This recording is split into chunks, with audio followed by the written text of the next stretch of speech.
Cedi Osman, the Los Angeles Lakers. Another really interesting sort of suggestion here. Cedi has more layers to his offensive game than you might think. He can knock down open threes.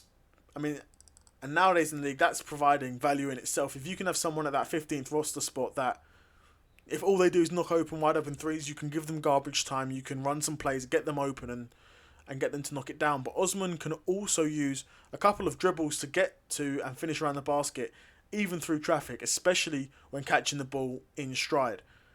Over the past 3 seasons, the 29-year-old is downing more than 57% of his twos and shooting 37% from threes. Just 7 other players have hit those marks while also draining as many trays as Osman. And he's here with some elite company here. You know, Duncan Robinson, a bucket. Corey Kispert, a bucket. Michael Porter Jr. and Kevin Durant. You know, these guys are serious buckets. Serious bucket getters and players that teams will look upon. You know, Corey Kispert at the Wizards, the type of guy you'll draft and you know that he won't be your number one option. He'll probably never be your number one option, but he's a guy who's more than capable of getting the ball and getting a bucket. And like I said, if you can do that in today's league, there's value in that. There's 100% value in that.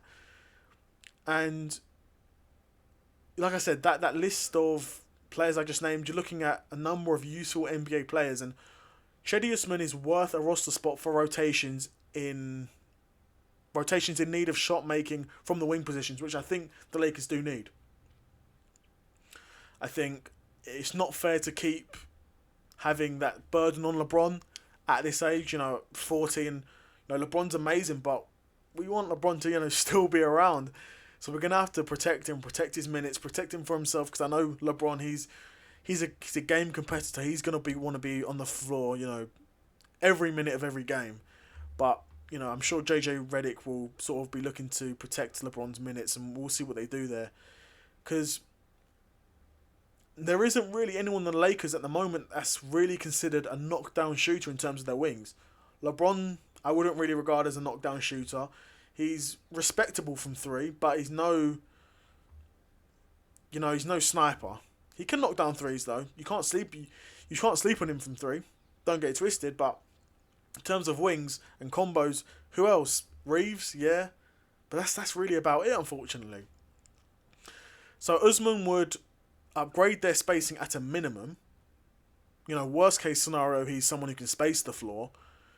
And I imagine I know he's quite athletic, so he'll run the floor and run about and be a body for those plays. And I think his willingness to move without the ball should cleanly fit in with head coach JJ Redick's offensive tenets.